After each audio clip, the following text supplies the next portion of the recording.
الله وبركاته.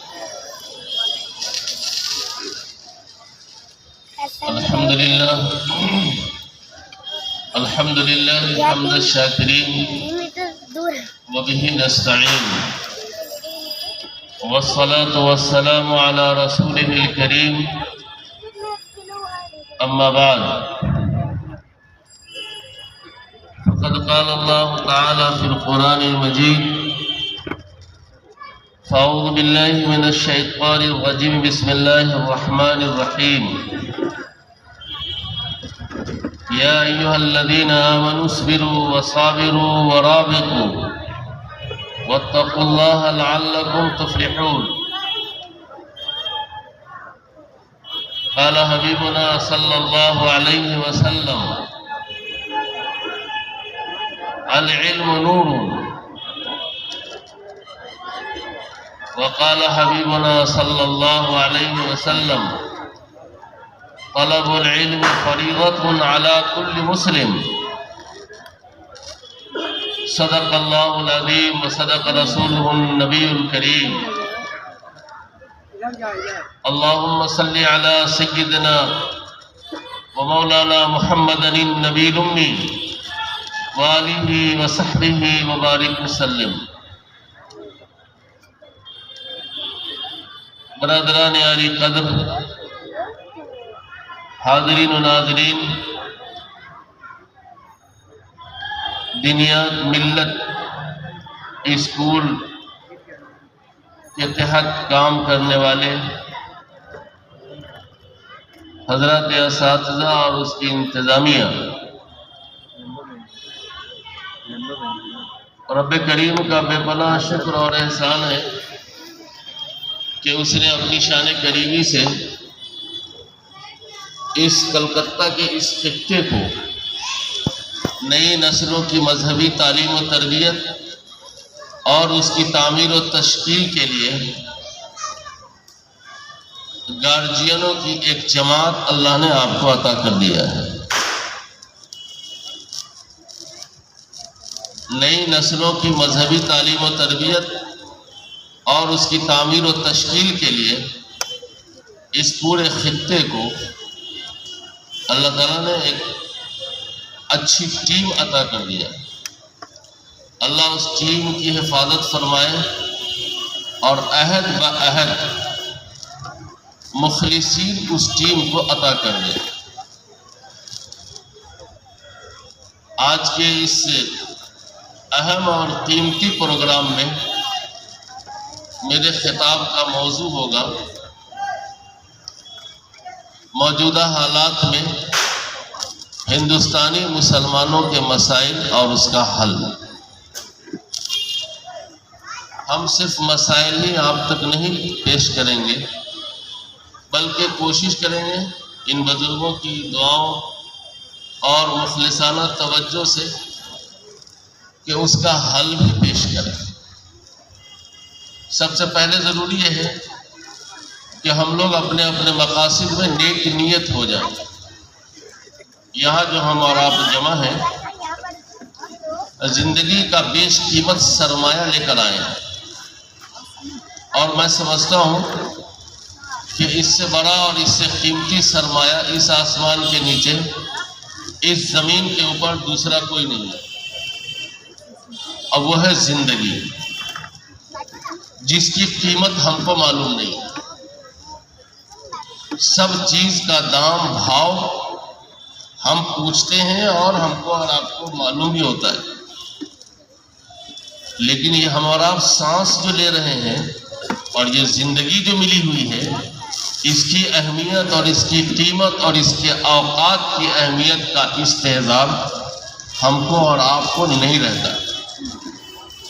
آپ یہاں اس اجلاس میں تعلیمی بیداری کانفرنس میں آئے ہیں، یہ یقیناً آپ کے آنے کا کوئی مقصد ہوگا اور وہ متعین ہوگا. اس میں نیت کو صحیح کر لیں کہ اللہ میں تیری رضا کے لیے، تیری خوشنودی کے لیے اور تیری طرف سے عمل کی توفیق کو حاصل کرنے کے لیے میں آج کی اس اجلاس کا حصہ بناؤں.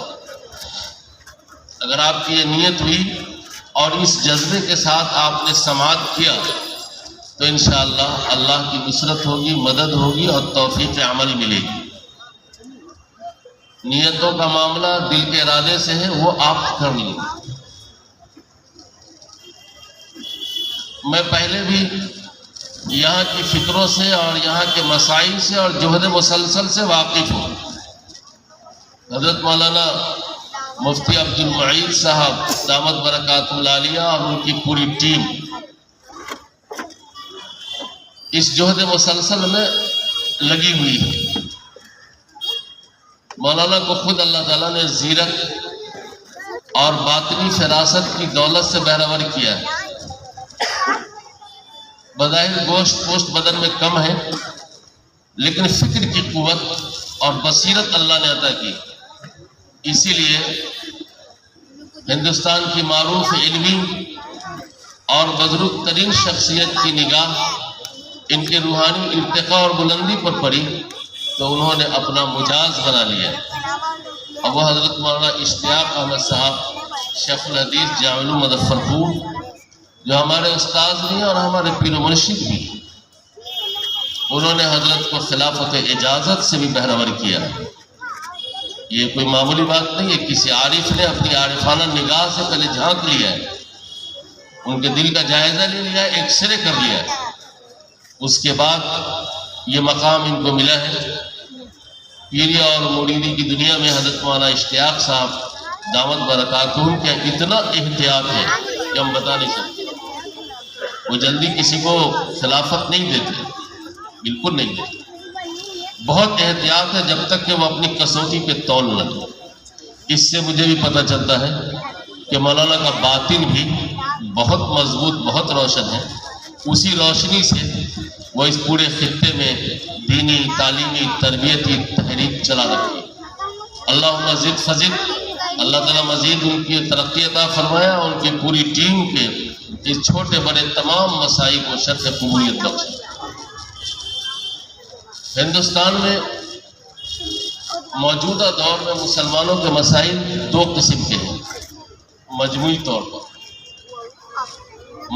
طور پر ہندوستان میں مسلمانوں کے مسائل دو قسم کے ہیں، ایک داخلی مسائل ہیں اور ایک خارجی۔ آج کی گفتگو میں خارجی بات نہیں ہوگی، ہم صرف داخلی مسائل پر بات کریں۔ داخلی مسئلوں میں سب سے بڑا اور سب سے اہم مسئلہ ہماری جہالت کا ہے اور ہماری ناواقفیت کا ہے۔ عصری دنیا میں بھی اور مذہبی دنیا میں بھی، دونوں اعتبار سے مسئلہ ہماری جہالت ہے۔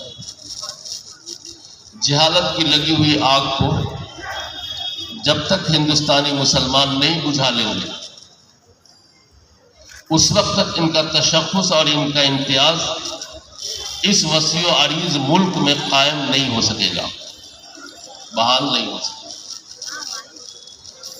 آپ کو میری اس گفتگو کا شاید بہت زیادہ احساس نہ ہو اور اس کا ادراک نہ ہو، لیکن ابھی چند منٹوں میں آپ اس کو ماننے پر مجبور ہوں گے کہ واقعی ہم جہالت کے دلدل میں ہیں۔ ہم بڑی ایران توران کی بات آپ کو نہیں سنائیں گے، بیسک پوائنٹ پر بات ہوگی۔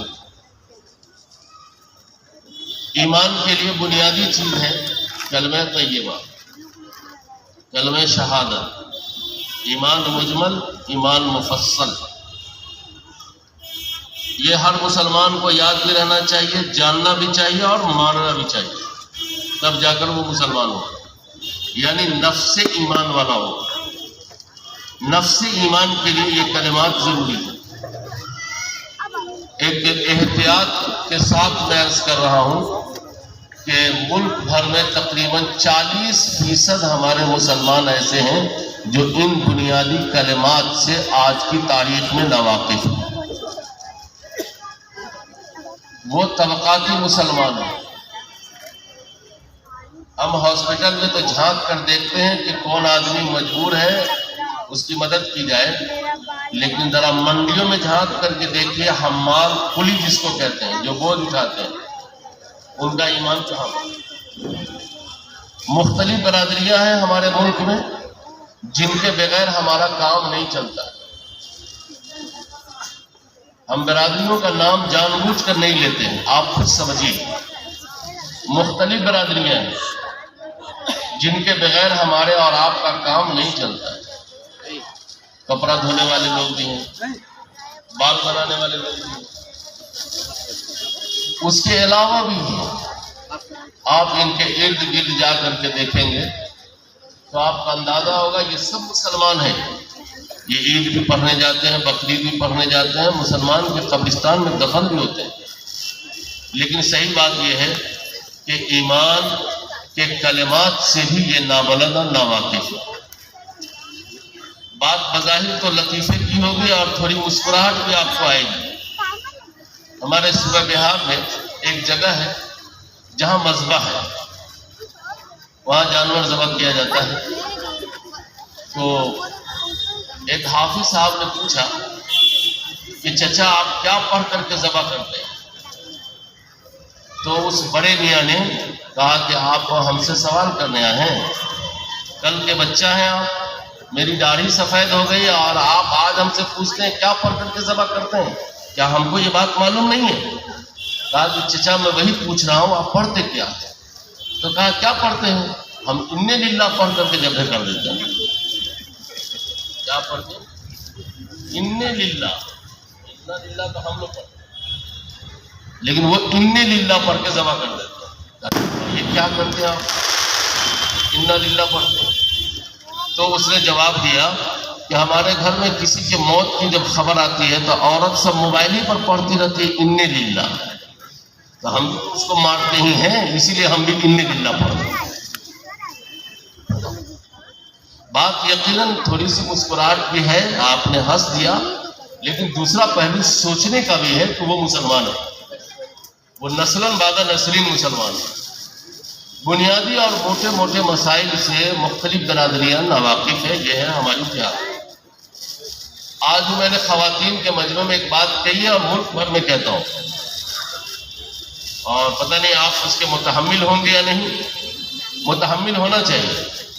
میرا اپنا اندازہ یہ ہے کہ 4 لڑکے ہمارے ملک میں ایسے ہیں 100 میں جو اپنی امی اور ابو کا جنازہ پڑھ کر کے دفن کرتے ہیں، ورنہ 96 لوگ ایسے ہیں ملک میں جو اپنے ماں باپ کو بغیر نماز جنازہ کے دفن کرتے ہیں۔ کیا یہ بات آپ کو قبول ہوگی؟ نہیں قبول ہوگی تو ایک آدمی آئیے یہیں پر جنازے کی دعا ہی آج سن لے سب آدمی ایک دوسرے کا، اسی پر جلسہ ختم ہو جائے، ایک دوسرے کو جنازے کی دعا سنا لے۔ ہو سکتا ہے میرا اندازہ غلط ہو جائے، کلکتہ میں خدا کرے کہ غلط ہو جائے، لیکن سچی بات یہ ہے کہ 100 میں 96 آدمی کو جنازے کی دعا تک یاد نہیں ہے۔ جس کو جنازے کی دعا یاد نہیں ہوگی تو کیا وہ ماں کو جنازہ پڑھ کے دفن کرے گا؟ ہاں، سیدھے کھڑا رہے گا، اور اسی بیٹے کے انتظار میں 36 گھنٹے تک ماں کی لاش روکی جاتی ہے۔ جو بیٹا فلائٹ سے آ جاتا ہے، دیکھ لیتا ہے، رو لیتا ہے، لیکن وہ ماں کی نماز جنازہ نہیں پڑھ پاتا۔ یہ جہالت آئی کہاں سے؟ یہ جہالت آئی اس بچے سے نہیں، اس ماں باپ کے قصور سے۔ اگر ان کے ماں باپ ذمہ داری محسوس کرتے اور مکتب کی اہمیت کو سمجھتے تو یقین جان لیجیے ان کا بیٹا اتنی بنیادی تعلیم سے ناواقف نہ ہوتا، وہ اتنا بڑا جاہل نہ ہو۔ اور آگے آئیے، تکبیر تشریق مفتی صاحب قاری صاحب یہ واجب ہے نا؟ یہ سب مولانا سب پر واجب ہے نا؟ مولانا کی بیوی پر تو واجب ہے نا؟ کیا ارے بھائی یہ تو صرف مردوں پر واجب ہے، عورتوں پر تو واجب نہیں۔ سال میں ایک بار یہ تکبیر ہے جو پڑھی جاتی ہے بقرعید کے موقع پر، قربانی سے پہلے بھی اور قربانی کے بعد تک۔ یہ تکبیر بھی چند ہی لوگوں کو یاد ہے، یا جماعت میں جو لوگ جماعت کے ساتھ نماز پڑھتے ہیں تو وہ امام کے ساتھ وہ تکبیر پڑھ لیتے ہیں، ورنہ وہ تکبیر بھی یاد نہیں، کیونکہ سال کی وہ عبادت ہے، وہ تسبیح ہے، وہ تکبیر ہے۔ اور عورتوں کو تو پتہ نہیں یاد ہے کہ نہیں، وہ اللہ جانتا۔ یاد جب نہیں ہوگا تو تکبیر تشریق کا زمانہ آئے گا، وہ عورت چاہ کے بھی پڑھ سکتی ہے، وہ مرد چاہ کر بھی پڑھ سکتا ہے۔ 75% مسلمانوں کو آج تک عید اور بقرعید کی نماز صحت کے ساتھ پڑھنے نہیں آئی۔ کرتے پیجامے کی تیاری ہو جاتی ہے 1 مہینہ پہلے، اس کی بکنگ بہت پہلے، اور عید کے نماز کی ترکیب امام صاحب عین اسی وقت بتائیے۔ جب اس وقت عید کی نماز کی ترکیب بتائی جائے گی تو آپ کیا سمجھتے ہیں؟ پاؤں اٹھا کر کے نہیں دیکھے گا آدمی امام کو کہ ہاتھ باندھ لیا ہے کہ ہاتھ چھوڑ دیا ہے، ان کو یاد ہی نہیں رہتا۔ یہ موٹی موٹی باتیں آج پتہ نہیں شہر کلکتہ میں ہو، ہمارے دیہاتوں میں سنت کے مطابق عورت میت کو غسل دینے والی عورت نہیں ملتی ہے۔ نہلا دینا اور بات ہے، سنت کے مطابق غسل دینا، سنت کے مطابق کفن پہنانا، اور سنت کے مطابق میت کو قبر میں لوٹانا۔ ابھی الحاج محمود عالم صاحب بتا رہے تھے کہ مسائل سے واقعی بہت ناواقفیت ہے۔ ہم کہتے ہیں بڑے مسائل چھوڑ دیجیے، یہ چھوٹے چھوٹے جو بنیادی مسائل ہیں روزمرہ کے، کیا ایک مسلمان کی ذمہ داری نہیں ہے کہ وہ خود بھی واقف ہو اور اپنی نسلوں کو واقف کرائے؟ کیا یہ ذمہ داری نہیں ہے؟ یہ جو جہالت ہماری نسلوں میں دوڑ رہی ہے اور آگ کی طرح لگی ہوئی ہے، اس کی 2 بنیادی وجہ ہے۔ گارجینوں کی غفلت، گارجینوں کی بے فکری۔ ایک وجہ تو یہ کہ اس بے فکری کے نتیجے میں ان کے بچے مکتب سے دور رہے۔ دوسری وجہ ان کی کسب معاش کی فکر مندی، کہ کسب معاش کی وجہ سے انہوں نے چھوٹے چھوٹے بچوں کو ہوٹلوں میں لگا دیا۔ اللہ کے بندے تھوڑا صبر کرتے، تھوڑی پریشانی اور جھیلتے، لیکن بچوں کو بنیادی دینی تعلیم ضرور دیتے۔ یہ 2 وجہ ایسی وجہ ہیں کہ جس کی وجہ سے یہ غفلتیں ہوئیں، اور ان جہالتوں نے نتیجے کے طور پر آج مردوں کو بھی اور لڑکیوں کو بھی کہیں عملی ارتداد تو کہیں فکری ارتداد کا شکار بنا دیا ہے۔ کہیں عملی ارتداد تو کہیں فکری ارتداد کا شکار بنا دیا ہے۔ یہ جو ماں کا مکتب تھا، ماں جس کی گود کو سب سے پہلی یونیورسٹی اور پہلا جامعہ کہا جاتا ہے، یہ مکتب بند ہے، اکثر و بیشتر گھروں میں بند ہے۔ اس بند ہونے کے نتیجے میں ہمارے بچوں اور ہماری بچیوں نے ایمانیات کو، اسلامیات کو اور بنیادی چیزوں کو جس کو گھر میں سیکھنا تھا وہ نہیں سیکھ سکے۔ کیوں؟ اس لیے کہ ماں میں وہ اہلیت نہیں ہے، باپ میں وہ اہلیت نہیں ہے، وہ صلاحیت نہیں ہے۔ تو جہالت کی لگی آگ، جب جہالت کی آگ لگے گی تو مجموعی طور پر پوری قوم بے وزن ہو جائے گی۔ میں ایک ایک پوائنٹ کو اگر گناؤں تو اسی میں آدھا گھنٹہ چلا جائے گا۔ کل ملا کر کے مجموعی نقصان جو ہوگا وہ یہ کہ قوموں کے بیچ میں ملت اسلامیہ کا امتیاز اور اختصاص فیمس ہو کر آ جائے گا، وہ باقی نہیں رہے گا۔ تو مذہبی تعلیم میں بھی اور عصری تعلیم میں بھی کوانٹٹی تو آ رہی ہے، کوالٹی نہیں آ رہی ہے۔ ایک لڑکا اچھا خاصا ذہین ہوتا ہے، پڑھنے کی پوزیشن میں ہوتا ہے، وہ IAS IPS کر سکتا ہے، وہ بھی میری ضرورت ہے، لیکن اگر جاب آ گیا اسی بیچ میں دبئی سے تو چھوڑ دیتا ہے، دبئی چلا جاتا ہے، دبئی چلا جاتا ہے۔ یاد رکھیے، جب مال و زر کی ایسی حرص ہوگی اور اس کا مقابلہ علم سے کریں گے اور علم کو مرجوح کر دیں گے اور دولت کو ترجیح دیں گے تو پھر وہ قوم بہت باوزن، بہت مضبوط نہیں ہو سکے، اور اس قوم کو سربلندی اور درخشانی نہیں مل سکتی، بالکل نہیں مل سکتی۔ تو سب سے بڑا مسئلہ ہے ہمارے ہاں تعلیم۔ اس ہماری جہالت کو ختم کرنا ہم سب کی ذمہ داری۔ ہماری زندگی کی آمدنی میں تقریباً ہر چیز کا بجٹ متعین ہوتا ہے۔ جو گھرانہ باشعور ہے ان کے یہاں کھانے کا، پینے کا، روم بھاڑا کا، علاج و معالجے کا اور ڈاکٹر کا، سب کا ایک لمٹ طے ہوتا ہے، لیکن اس میں تعلیم کا بجٹ مختص نہیں ہوتا۔ تعلیم کے لیے اپنی آمدنی سے بجٹ متعین کیجیے کہ میں اتنے پیسے اپنی آمدنی کا اپنے بچوں کی تعلیم پہ خرچ کروں گا۔ پہلے ابھی 20 سال 25 سال پہلے چلے جائیے، اسی ملک میں یہ مزاج تھا کہ مسلمان لڑکا پہلے دینی تعلیم حاصل کرے گا، اس کے بعد کوئی دوسری تعلیم حاصل کرے گا۔ اور اب کیا ہو گیا ہے، دینی تعلیم کا تصور ختم ہو رہا ہے۔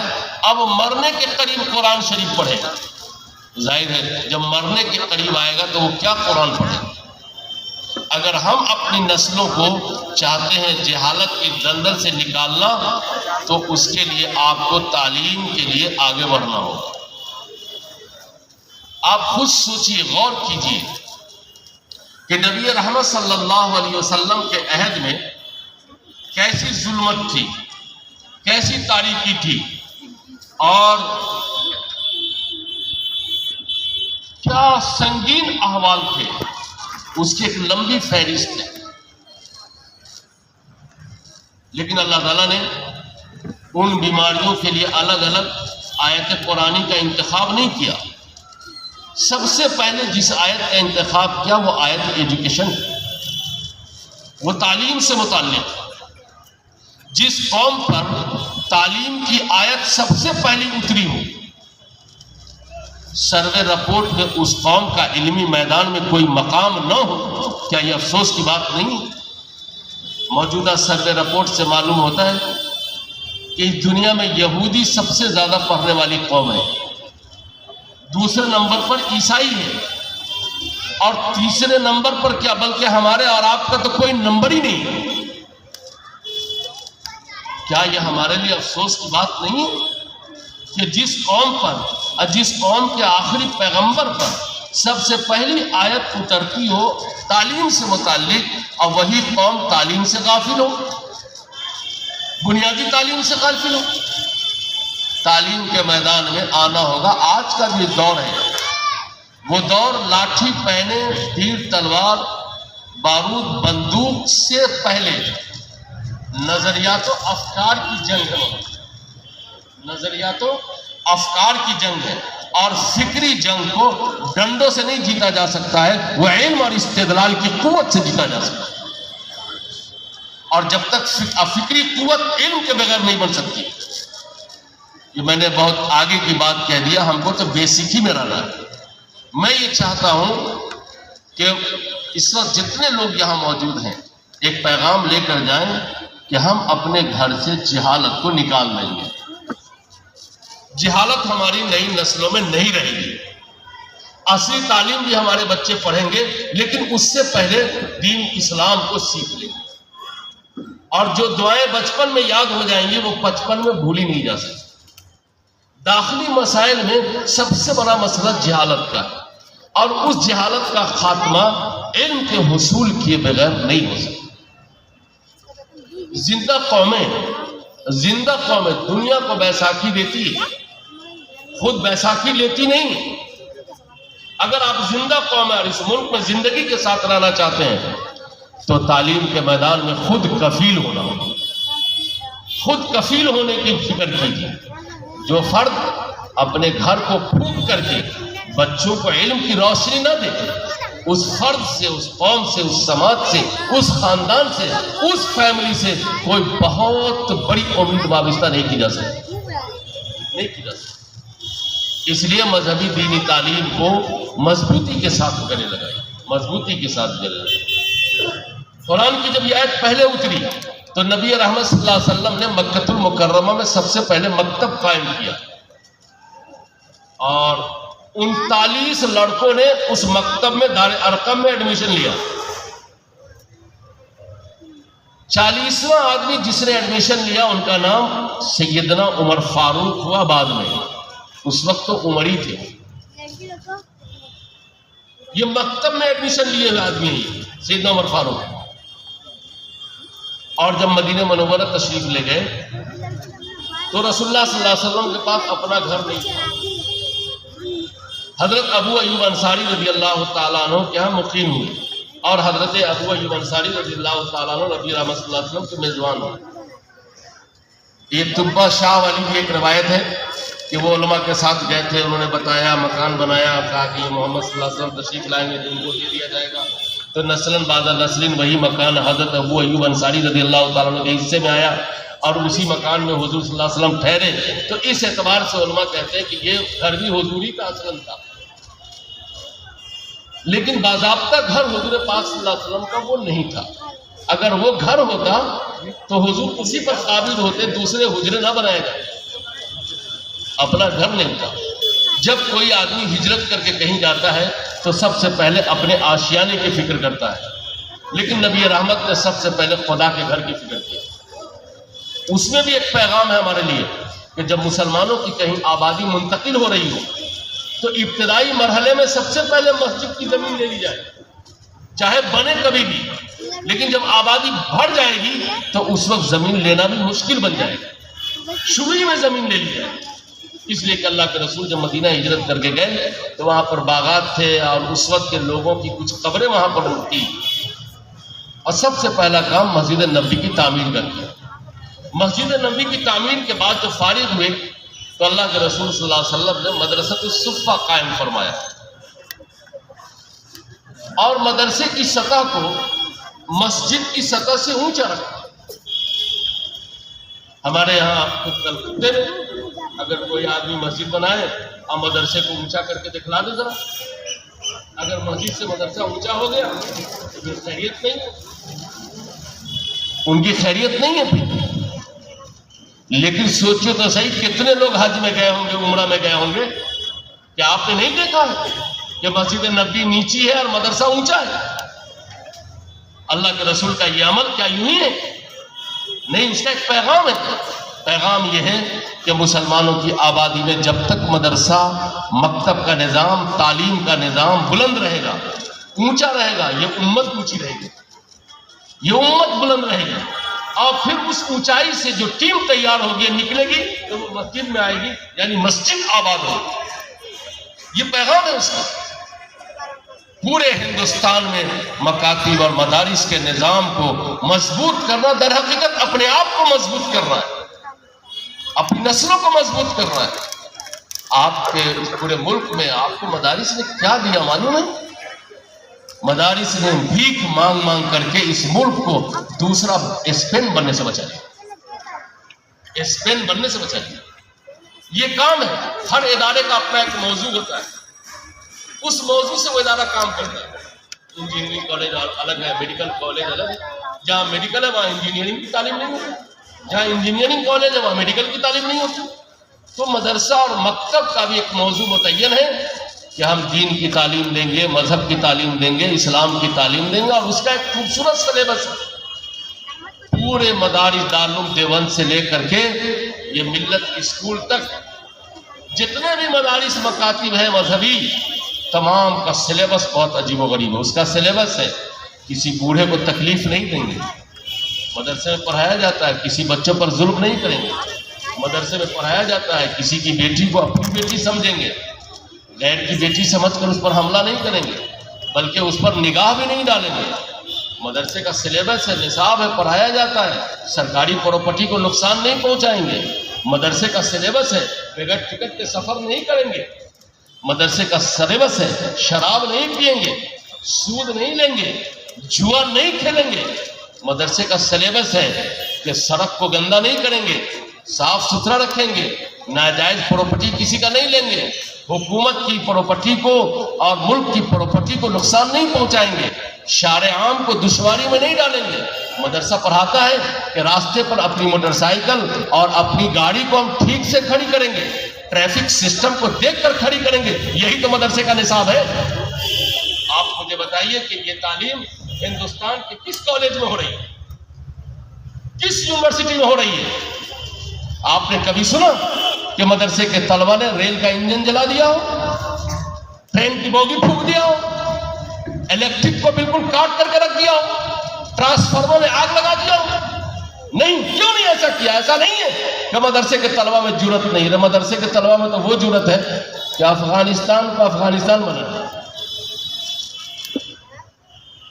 یہ جرت ہے مدرسے کے طلبہ میں.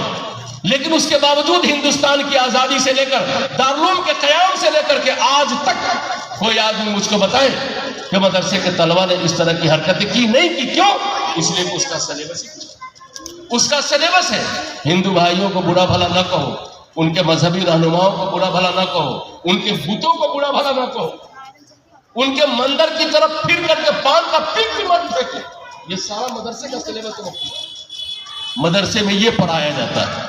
ہم لوگوں نے سمجھا کہ صرف اذان کی تعلیم دی جاتی ہے، نماز کی تعلیم دی جاتی ہے. اصل تو مدرسے کا یہ نظام ہے، یہ نصاب ہے کہ بلا ٹکٹ سفر کرنے کو مدرسہ منع کرتا ہے. یہ حرام ہے، ناجائز ہے، نہیں سفر کیا جا سکتا. گری پڑی چیز اگر راستے میں کسی کی نظر پڑی تو مدرسہ اٹھانے سے منع کرتا نہیں. یہ لقطہ کے احکام ہے. بزنس کا کورس پڑھایا جاتا ہے، دھوکہ نہیں دینا ہے، ملاوٹ نہیں کرنا ہے. ملاوٹ کرنے والا ملعون ہے، ملاوٹ کرنے والا محمد رسول اللہ صلی اللہ علیہ وسلم کا نہیں ہے. یہ ساری چیزیں مدرسے کا نصاب ہے، مدرسے کا سلیبس ہے. یہ مدرسہ پڑھاتا ہے. جب یہ تعلیم ہوگی، ہم میں اور آپ میں اس تعلیم پر عمل ہوگا، تو بھلا بتائیے اس قوم کا اثر بڑھے گا یا گھٹے گا؟ اس قوم کی تاثیر بڑھے گی یا گھٹے گی؟ یہ اس وقت بڑھے گی جب ہمارے پاس علم بھی ہو اور عمل بھی ہو. تو مدرسہ تو حضور پاک صلی اللہ علیہ وسلم نے اسی لیے، اور اللہ کے رسول صلی اللہ علیہ وسلم نے مدرسہ قائم کیا، بچوں کا داخلہ لیا تو اس میں کھانے پینے کا بھی نظام رکھا. کھجوریں آتی تھی. ڈاکٹر حمید اللہ بھٹ نے اپنی تحقیق سے لکھا ہے کہ کھجور آتی تھی تو اس کو ٹانگ دیا جاتا تھا، اور اللہ کے رسول آتے تھے صلی اللہ علیہ وسلم تو لکڑیوں کے ذریعے سے کھجور کو چیک کرتے تھے. جو خراب کھجور ہوتی تھی گرا دیتے تھے، اور جو اچھی کھجوریں ہوتی تھی صفہ کے طلبہ کو کھانے کے لیے دیتے تھے. ہمارے یہاں کہ بیٹے کا ولیمہ ہوا، بچے کو کوئی دعوت نہیں، بچ گیا دودھ ایک تو بھیج دو مدرسہ. دودھ ایک بچ گیا تو کہاں ضائع کرو گے؟ مدرسہ میں بھیج. کیسے گوارا غیرت کرتی؟ پہلے سے دعوت دینا چاہیے کہ یہ مہمان رسول ہے، یہ مہمان رسول ہے، ان کی قدر عظمت کو محسوس کرنا چاہیے. تو یہ مدرسے کا نظام، مکتب کا نظام ہمارے اور آپ کے ملک میں باقی رہے گا تو ہمارا تشخص، ہمارا امتیاز، ہماری شناخت، ہماری پہچان باقی رہے گی.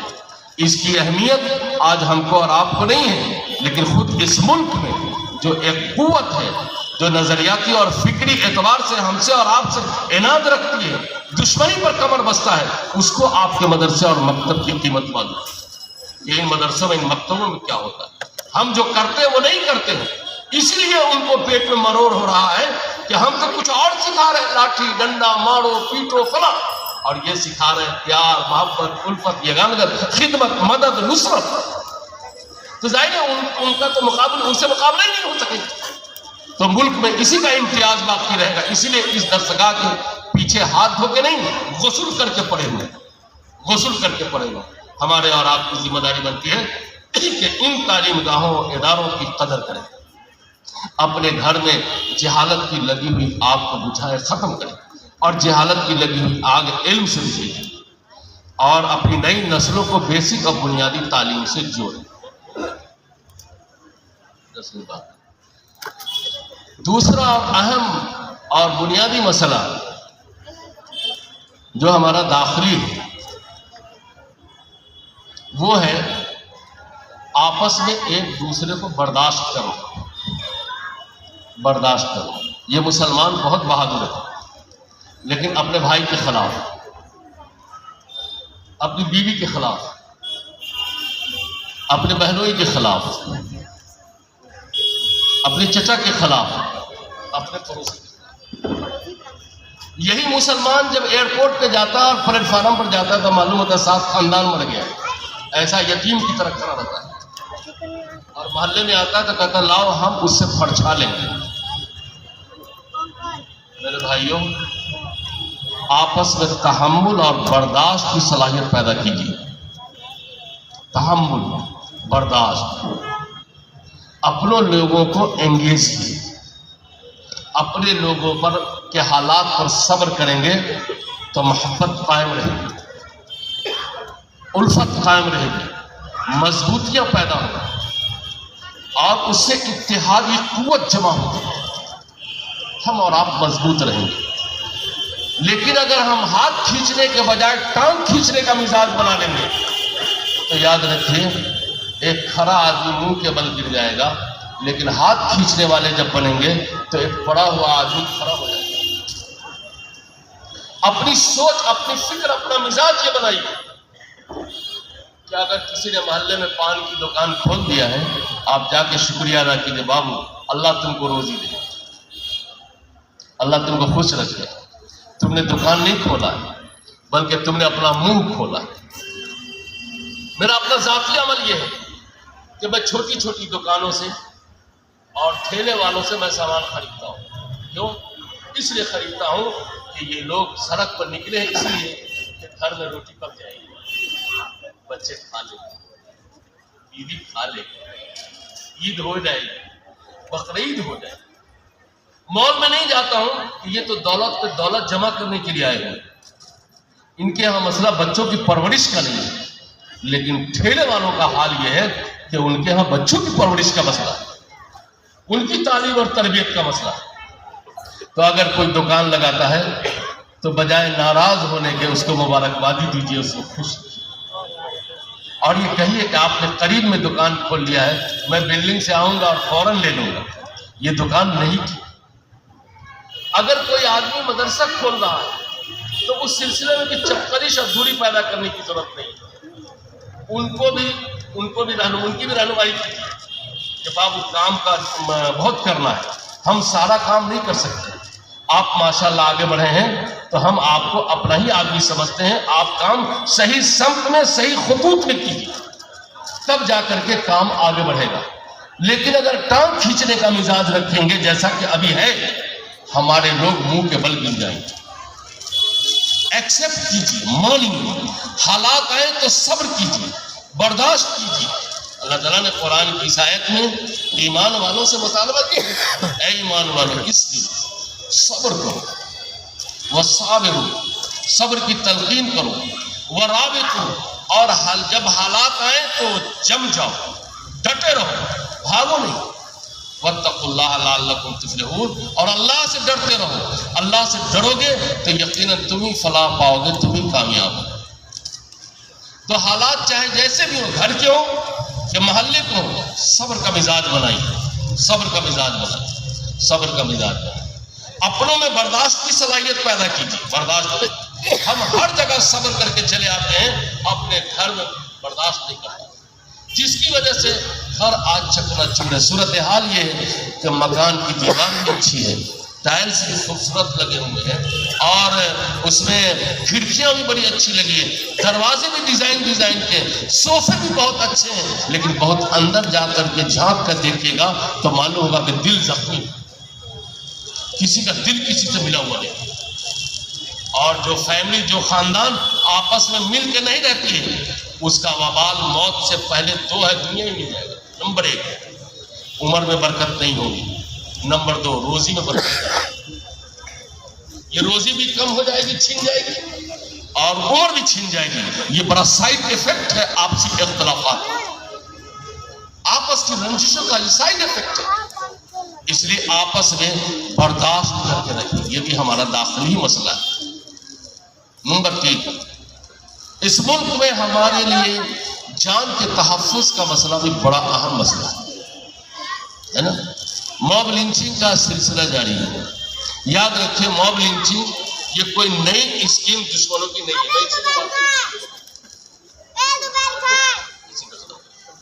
موب لنچنگ کے جو مسائل ہیں وہ کوئی نئی اسکیم دشمنوں کی نہیں ہے. موب لنچنگ کا سلسلہ نسب ابو جہل سے ملتا ہے. موب لنچنگ کا سلسلہ نسب ابو جہل سے ملتا ہے.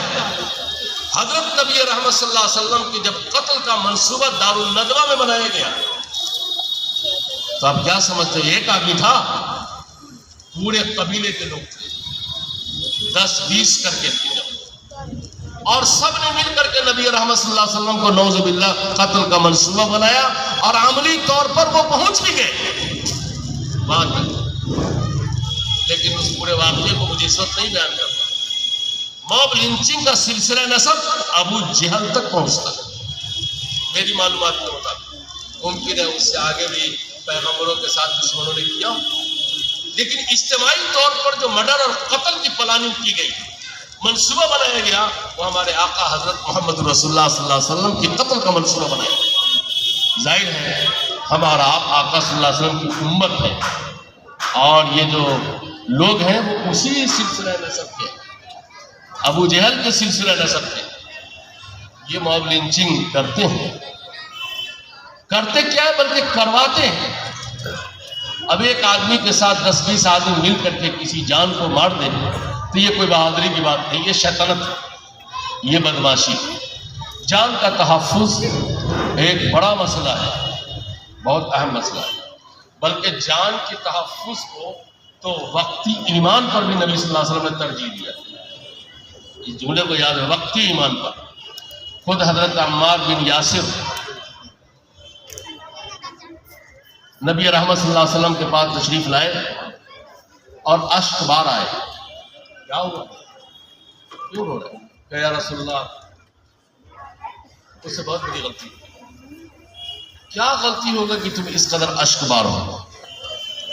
کہا کچھ ہو گیا ہوگا؟ کہ نہیں، بہت بڑی، بہت سنگین۔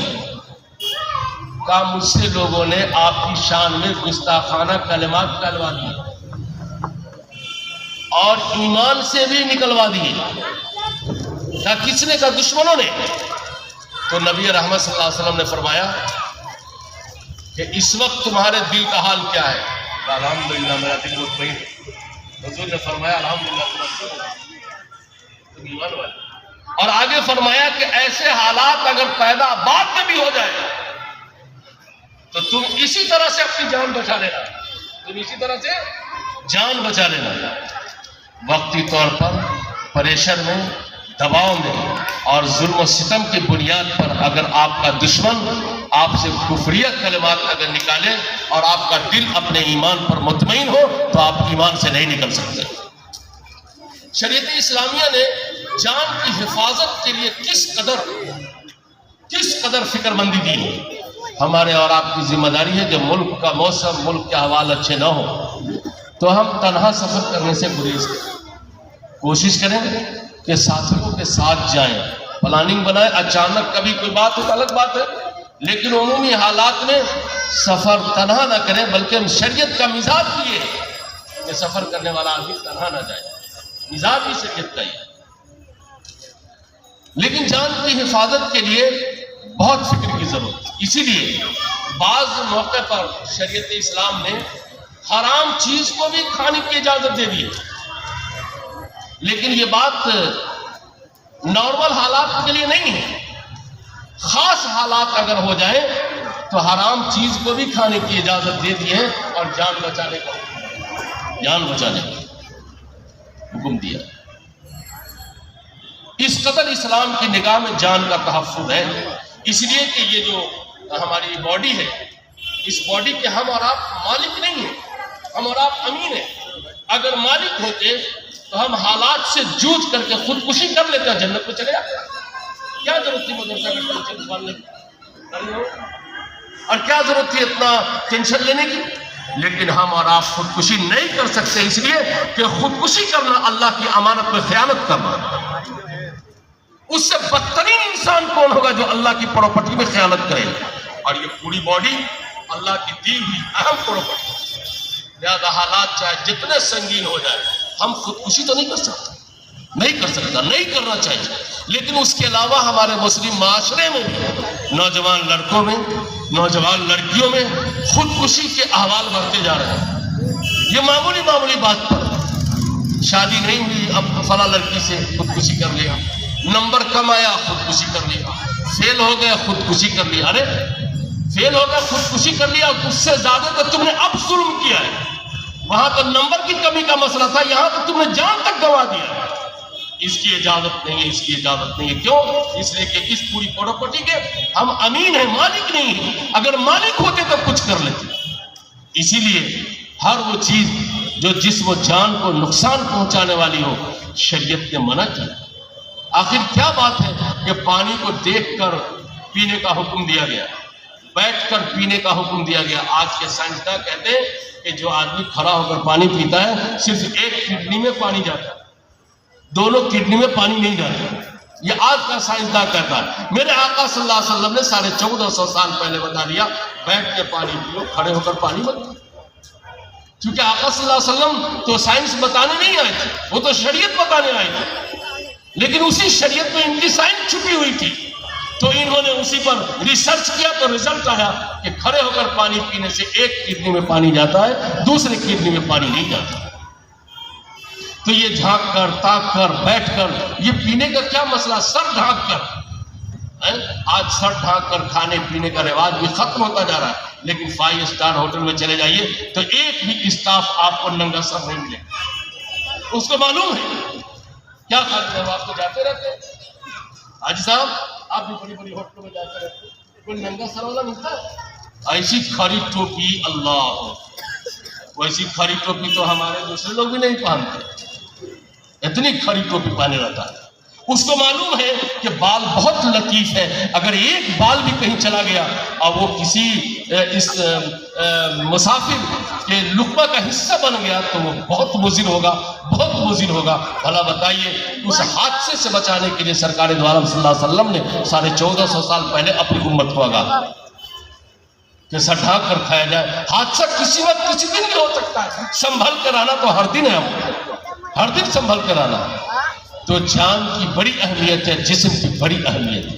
حالات میں جان کی حفاظت کے لیے ہم کو خود اپنے تیاری بھی رکھنے کی ضرورت ہے، لیکن آج مسلمانوں کا حال یہ ہے کہ ان کے گھر میں ایک ڈنڈا نہیں ملتا ہے، ایک چھپکلی کو مارنے کا کچھ نہیں ملتا ہے، کچھ بھی نہیں ملتا۔ اس کے باوجود بھی کہا جاتا ہے مسلمان ایسے ہیں، ویسے ہیں، ویسے ہیں۔ پر اپنی حفاظت کے لیے تو ہم قانونی اور جمہوری طریقے پر ہم تو مستعد رہیں تاکہ کوئی دشمن ہم پر یلغار نہ ہو، یلغار نہ کرے۔ جان کا تحفظ اس ملک میں اہم مسئلہ ہے، اس میں کچھ ہماری طرف سے بھی غفلت ہو رہی ہے۔ ہمارے بچے دھیرے دھیرے نشہ کے عادی ہوتے جا رہے ہیں، مختلف نوع نشہ کے عادی ہو کر کے اپنی صحت کو خراب کرتے ہیں، اور دشمنوں کی طرف سے بھی ہے وہ بہت کم ہے، بہت کم ہے۔ کچھ ہی شخص عناصر ملک میں جو اس طرح کی حرکت کرتے ہیں، ورنہ تو 80% ہندوؤں کے ہاں آج بھی دیا میا بہت ہے۔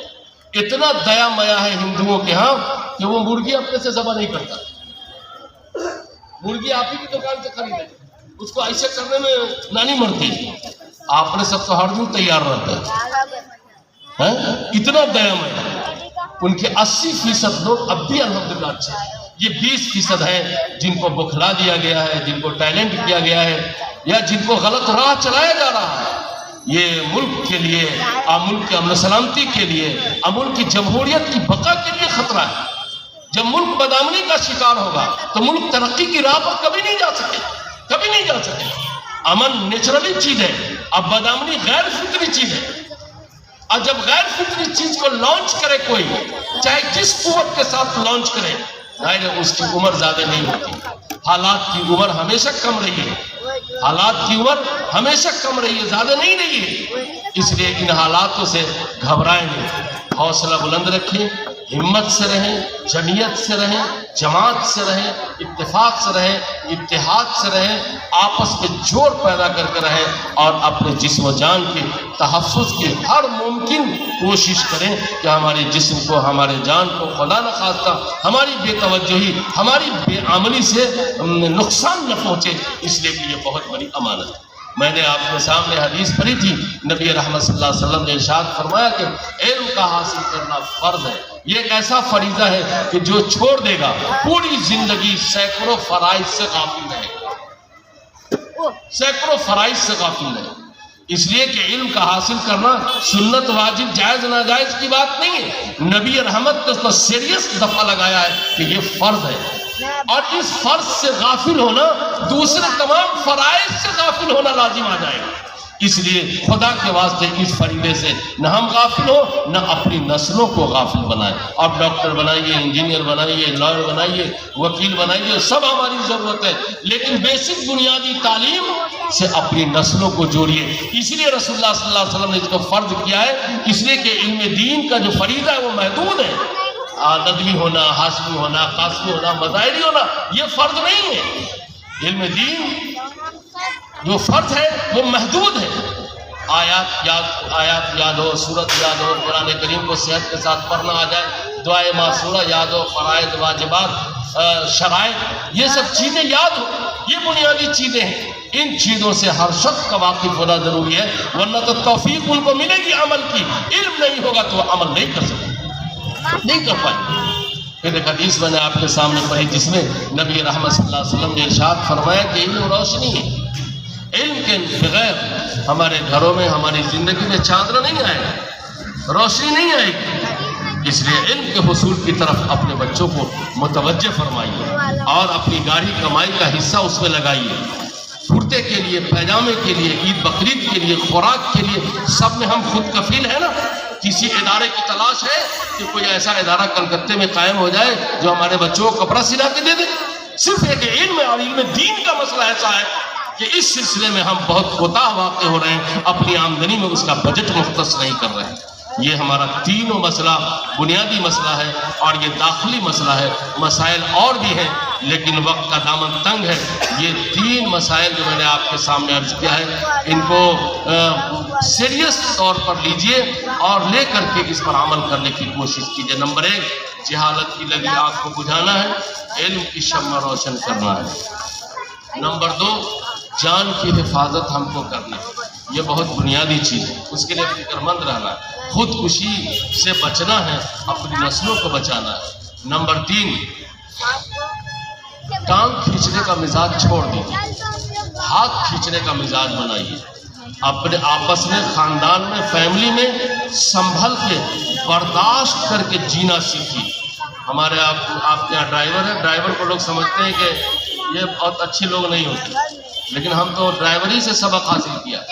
اتنا عقل مند ہے ڈرائیور کہ ہائی وے پر چلتا ہے، دونوں طرف سے گاڑی جا رہی تیزی کے ساتھ، دور سے دیکھے گا تو معلوم ہوگا کہ اب یہ ٹکرا جائے گی گاڑی، لیکن اتنا عقل مند ہے کہ ذرا سا سائڈ لے لیتا ہے، خود بھی بچتا ہے، گاڑی کو بھی بچا لیتا ہے اور رفتار بھی بچا لیتا ہے. ہمارے آپ کے گھروں میں بیوی سے، بچوں سے اگر تھوڑا آمنا سامنا کی نوبت آئے تو کوئی ایک آدمی سائڈ مار دے، تھوڑا سائڈ مار کر کے ماحول کو گرم ہونے سے بچا لیتے. جب نرم ہو جائے پھر بیٹھ کر کے ٹیبل پر شربت پی کر کے مسائل کو سلجھا لیتے. اتنا کام کرنے میں کیا لگا رہے؟ اتنا کریں گے تو گھر بدامنی سے بچے گا، گھر مشکلات سے بچے گا، افتراق و انتشار سے بچے گا، تشدد سے بچے گا، فتنے سے بچے گا. کم عمری سے ہم بچیں گے اور کم روزی سے ہم بچیں گے. اللہ رزق میں بھی وسعت عطا فرمائے گا، عمر میں بھی برکت عطا فرمائے گا. رب کریم اپنی شان کریمی سے ان باتوں کو شرف قبولیت بخشے. ربنا تقبل منا انك انت السميع العليم بحرمة محمد ابو بکر و عمر و عثمان و علی و اصحاب اجمعین و برحمتك یا ارحم الراحمین. واخر دعوانا الحمد للہ رب العالمین.